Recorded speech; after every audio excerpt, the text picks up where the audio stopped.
This is how to create a NotebookLM account. First, go to NotebookLM.google.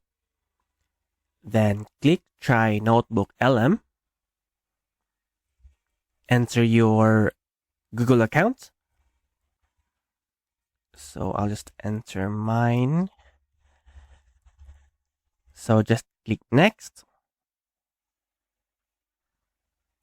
Then enter your Google account password. Click Next. Then click Continue.